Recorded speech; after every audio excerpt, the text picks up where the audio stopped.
So next topic is formal and informal organization of work. Formal and informal organization of work. Again, possible short note from this chapter. One short note from this chapter is for sure. Okay, that will come in part B of your paper. Like you know part A and part B, right? Part A, there will be question number 1, then 2, 3, 4, 5, 6, 7, 8. So in first question there will be 5 compulsory. Fifth also there will be 5 compulsory. So you have no choice with respect to this. You have no choice with respect to this. Then 3 questions here. 3 questions here. So out of 6 you need to attempt how many? 3. But you cannot attempt all the 3 from here. You cannot take all the 3 from here. You cannot take all the 3 from here. 1 from each you have to go with. So that means if you take this 2, you have to take 1 from here. Or if you take this 2, you have to take 1 from here. Like that. Okay. So this question from this chapter you can get from here. There will be a question. Okay. One question is for sure. Compulsory. 10 marker you will get. It can be social organization of work, or it can be formal and informal organization of work. But it's very simple only. There is nothing much. Now the organization of work can be either formal or informal. So when you say formal, what do you mean by that? Formal organization is based on rules that are written or documented. You know this. The execution is through formal position, which is designated authority. Like the bureaucracy, everything is example for this. It includes written contractual terms, explicit incentives, disincentives, fixed working condition, formal communication, formal training, firm boundaries of work, etc. So everything has to be codified, everything in the written form, the rules, everything, the terms and conditions of the employment. Okay. Now, informal organization of work is based on implicit understanding and expectation, which are written, not written in nature. So here nothing is written. It is based on some implicit understanding between people, mutual understanding. Okay. So instead of formal rules, socially derived rules are used here. It includes importance of experience, informal communication, informal incentives and disincentives, etc. The debate between formal and informal organization of work is understood at 2 levels. Firstly, at the macro level of society, whether in general work is formally or informally organized. Here a more diffuse connotation is taken. In traditional society it is informal, and in modern society it is formal. But we cannot completely say in modern society it is completely formal. There are many organizations, even though it is formal, within that organization some contractual employees, etc. will be. Even if you talk about PSUs, okay, even PSUs also there are contractual employment. Okay, contract jobs are there. Okay, so lower level jobs there may be in contract, like tea vendors, the cleaning jobs, etc. that can be informal. Apart from that, in the modern society we cannot completely understand this, but I have told you here this is a macro level view. So in traditional society mostly informal, in modern society maybe compared to traditional society more formal. Okay. Secondly, in the context of work being performed in production process, the informal and formal element are often intertwined. Okay, so firstly, this is formal. Formal organization quite often emerged with informal organization. So when a company A starts, it will be starting like an informal organization, but over a period of time it become a big company and it will become formal. Secondly, formal organization emerged from informal forms only. For example, emergence of corporate organization in medieval Europe, etc. So now some thinkers I have incorporated here, some definitions you will see here.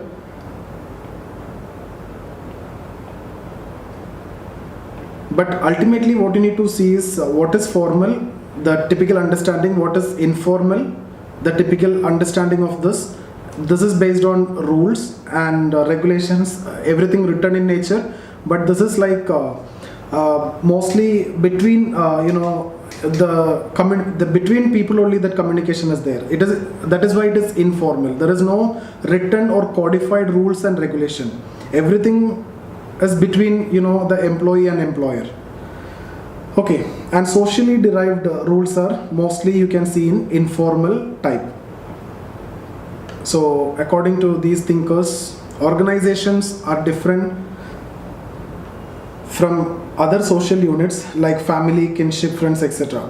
Okay, and organizations are social units which have specific objectives and goals to achieve.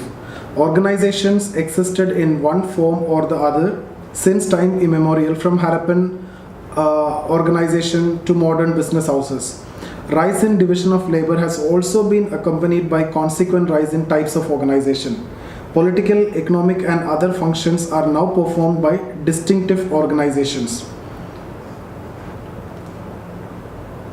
Formal organization of work is the one in which the worker is governed by formal rules and regulations. Actually, I am repeating what all things we have discussed over here from this person's point of view. All these stories, it is not necessarily required. You may need this only. Formal organization of work is the one which the worker is governed by formal rules and regulations. For example, when we talk about IAS, IPS officers, okay, IAS, IPS, IFS, these belongs to All India Service Rules, right? So All India Service Rules, the most strict and toughest rules are there, you can see in All India Service. More formal, so it will be mostly in favor of the employee. Okay, so here rules and regulations may be defined by a contract between the employee and employer or by various legislations and rules of the government. A formal organization is rationally designed. It has explicit objectives, and for them there are explicitly defined means as well. One of the most prevalent formal organization is the bureaucracy, okay, which is based on rational organization of work, where workers work in the basis of legal rational basis. Formality is often required for legal standing. Formal organization of work is a feature of societies where rule of law prevails. So these all are common points. There is nothing sociological. You have to go through this. These are directly taken from Harlem-Bose, and these are directly there in Essential Sociology. So go through Essential Sociology, you will get exactly the same. Formal organization of work tries to balance the interest of the workers and employer. It helps in prevention of exploitation of workers by defining their duty, rights, and liabilities. Everything is clearly defined. It is a most common type of modern developed countries. Formal organization of work provides better control of work and also better accountability. Formal organization is also characterized by protective laws at workplace like Factories Act, all the trade union organization, Minimum Wage Act, Payment of Gratuity Act, okay, Shops and Establishment Act. All these are not required, you just need up to this only. Protective laws at workplace, maybe you can write this. Informal organization of work is the one in which workers are not governed by fixed rules and by direction, okay, but by the directions of employer. So here you can see rules are implied rules. So this is typically a feature of society where labor supply is so higher. Like in developing countries, you can see mostly informal because it is very difficult. Supply is so high, so employer have more choices. So and the employee have to work in whatever condition they are offered. There is no other choice. If you need to survive, you have to take up the employment, right? So the supply of employees are more in which countries? Developing countries. So you'll see mostly for informal, because the employer won't prefer to go formal. Why? If you go formal, you have to comply with all these rules, and once once somebody is part of your occupational structure, it will be very difficult to remove him, whatever he do. So that is the reason why, that is the main problem of formal setup. In case of informal setup, that issue is not there. Okay, so, and you will see when we discuss about economy, only 8% are formal in India, okay, and 92% are informal in India. The reason why 92% are informal is because even the bigger companies also now want to maintain their job force under this section only. Why? Because the rules are so strict. So this trend you can see, informalization of labor. Okay, why informalization of labor, especially after liberalization, globalization? This is because the labor laws are so strong. Actually, we are compromising this 92% for this 8%. Okay, strict labor laws and in the formal sector. Okay, so especially after these tribunals also, now everything is in the favor of employee, but now Government of India is actually diluting, but we don't want to discuss all those things here. Understand what, because this is in paper 1, we don't want to discuss from Indian point of view here, but I've added here that 92% aspect. So they are prone to exploitation because they don't have much choice, right? Firstly, they are in informal. It is just like a contract. Anytime they will be thrown out of the job. So they are prone to exploitation because supply of labor is so high. Okay, developing countries have relatively larger population under informal organization. In India, more than 92% of the workforce is in informal. Informal workforce have low social security as terms of employment are uncertain and little benefits are given to the employee in case of exigencies. Now, according to Peter Blow in his this particular book, informal structure exists even in formal organizations also. Like I have told you before, even in the PSUs also some informal setup will be there.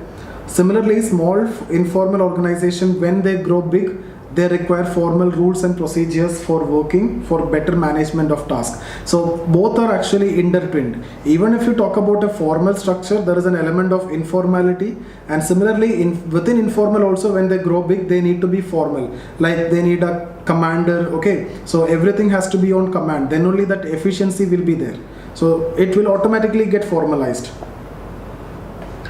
Now, different thinkers you can read here. Okay, not a big deal. Mayer and Ron. Formal rules and practices are often quite distant from practices actually adopted by the members of organizations. So what they're saying is there may be some set of rules and practices in the formal setup, but it is not necessary that the members will adopt exactly the same. Even within the formal rules also, there can be informality, informal meetings, informal aspects will be there. Formal rules are like myths which people profess to follow, but that have little relevance. Formal rules and practices are followed in ritualistic manner, and people do them. People do it just for the sake of doing and use them as a means of approving what they have actually done. Formal and informal organization of work also depends upon the task which is to be accomplished. Okay, so basically if you need to accomplish a task, it is always better to go for informal, because in case of informal, the easy decision making, if it is formal, it will be very difficult for decision making, approval and everything. So if you need to accomplish a particular task, it is always better to go for informal. That means within formal also, sometimes based on the task, you will see some informal setup emerging. Okay, tasks which are to be accomplished in a project or mission mode have greater scope of informal working, as the team has to improvise new strategies, make new plans, and have to work in a flexible manner. Informal organization working offers more flexibility over formal organization working. So you will see the advantages of informal here. By way of informal decision making and working, some individuals may make more power in the organization and may undermine its goals and principles. There's a disadvantage. Informal relation can also be exploited to promote vested interest. Okay, then corporate scams, insider trading, monopolistic practices, collusive bribery are some of the ill consequences of informal organization. So these are the negatives. So we talk about the positives here, these are the negatives. So whatever you feel like, it will be 10 marker. This is around 500 words here which is given. So hardly 150 words is what you need to pick from here.